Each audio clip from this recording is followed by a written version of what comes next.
సుధీర్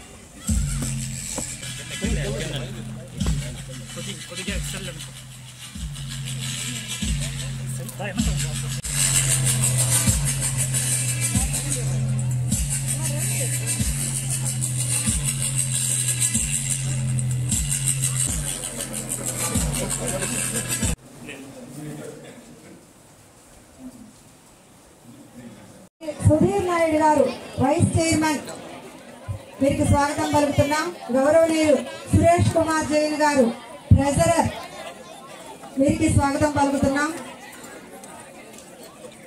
గౌరవనీయులు డాక్టర్ రాజేంద్ర ప్రసాద్ గారు ఎంసీ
అంటే ఇంతకు ముందు కూడా ఒకసారి ఇక్కడ రావడం జరిగినాయి. ఒక నెల ముందు నేను జాయిన్ అయిన తర్వాత రెండోసారి ఇక్కడ రావడం. యాక్చువల్లీ జిల్లాలో ఇలా ఒక ఆశ్రమం ఉండడం మన అదృష్టం. ఎందుకంటే సౌత్ ఇండియా చూస్తే ఎక్కడ కూడా ఇలాంటి ఒక ఆశ్రమం మన సౌత్ ఇండియాలో ఎక్కడ కూడా ఉండట్లేదు. ఈ ఒక ఆశ్రమం హిస్టరీ చూస్తే కూడా సబర్మతి తర్వాత గాంధీజీ గారి స్వయంగా వచ్చి ఇనాగ్రేట్ చేసి ఉన్నారు. అదేవిధంగా 2 సార్లు విజిట్ కూడా చేయడం జరిగింది. అలాంటిది ఒక మంచి లొకేషన్స్కి అంటే అది మన జిల్లాలో ఉండడం చాలా అదృష్టమని భావిస్తున్నాను. మన అంటే ఎగ్జామ్స్ రాసిన టైంలో అంటే యూపీఎస్సీ ఎగ్జామ్ రాసిన టైంలో కొంతవరకు అంటే నా సబ్జెక్ట్ ఏంటంటే పొలిటికల్ సైన్స్ చదవడం జరిగినాయి. దాంట్లో Gandhi philosophy is also one of the most important అంటే సిలబస్లో ఒక మేజర్ పార్ట్. అందులో చూస్తే ఆయన చెప్పిన ఒక మాట చాలా వరకు ఇన్ఫ్లుయెన్స్ అయినాయి.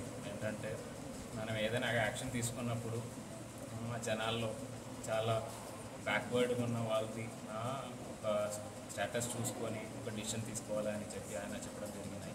ఏ ఒక యాక్షన్ తీసుకున్నప్పుడు కూడా చాలా వరకు అహింస అని మాత్రం కాకుండా ఏ ఒక యాక్షన్ తీసుకున్నప్పుడు కూడా చాలా పేదరికంతో ఉన్న వాళ్ళు ఎవరైతే ఉన్నారో వాళ్ళ పరిస్థితి చూసుకొని ఒక డిసిషన్ తీసుకోవాలని ఆయన చెప్పడం జరిగింది. ఇప్పుడు వరకు 8 ఇయర్స్ జాయిన్ అయిన తర్వాత కూడా చాలా వరకు డిసిషన్స్ తీసుకున్నప్పుడు ఆ ఒక కండిషన్ మ్యాక్సిమం ఫాలో చేయడానికి అయితే ప్రయత్నం చేస్తాము. ఇంకా కూడా అలా చేస్తామని అనుకుంటున్నాము. సో ఈ యొక్క రోజు ఇక్కడ రావడం చాలా నాకు I'm so happy to be here. అదే కాబట్టి ఖచ్చితంగా మార్నింగ్ స్వచ్ఛతా హీ సేవా ప్రోగ్రామ్ తర్వాత కూడా ఖచ్చితంగా ఇక్కడ రావాలి అని కోరి 12:30కి ఇక్కడ రావడం జరిగినాయి. లాస్ట్ వచ్చిన తర్వాత ఒకసారి ఈ ఆశ్రమం ఏ విధంగా మనం ముందుకు తీసుకెళ్ళచ్చు. ఎందుకంటే ఇక్కడ లోకల్గా మనకి ఇలా ఒక ఆశ్రమం ఉన్నా కానీ చాలా వరకు బయటికి తెలియదు. జనాలు మన పర్టికులర్లీ స్టూడెంట్స్ చాలా వరకు ఇక్కడ అంటే జిల్లాలో చాలా స్కూల్స్ ఉన్నాయి కానీ రావడం అయితే చాలా తక్కువ compared to the number of schools we are having, number of children we are having. So నేను ఒక యాక్టివిటీ అయితే ప్లాన్ చేసుకుంటున్నాము. ఒక ఇద్దరితో కూడా మాట్లాడడం జరిగినాయి. మనకు హైదరాబాద్లో ఒక డిజిటల్ ఆశ్రమం చేసిన యాచనిక్ గారు అని చెప్పి ఆయనతో కూడా మాట్లాడడం జరిగినాయి. కొంత ఇంట్రెస్ట్ చూపిస్తున్నారు ఆయన కూడా. ఆల్రెడీ టూరిజం డిపార్ట్మెంట్ ద్వారా ఒక బిల్డింగ్ ఇక్కడ కట్టడం అయితే జరిగినాయి. అదొక డిజిటల్ గాంధీ మ్యూజియం కింద మార్చడానికి ప్రయత్నం అయితే ఖచ్చితంగా చేస్తాము. అదేవిధంగా ఏదైనా వీలైనది అయితే సబర్మతి ఆశ్రమంతో కూడా కొద్దిగా టైఅప్ చేస్తే, ఎందుకంటే మన ఎంటైర్ ఇండియాలో కూడా 2 ఆశ్రమాలు సబర్మతి అండ్ మన పల్లిపాడు అంటున్నారు.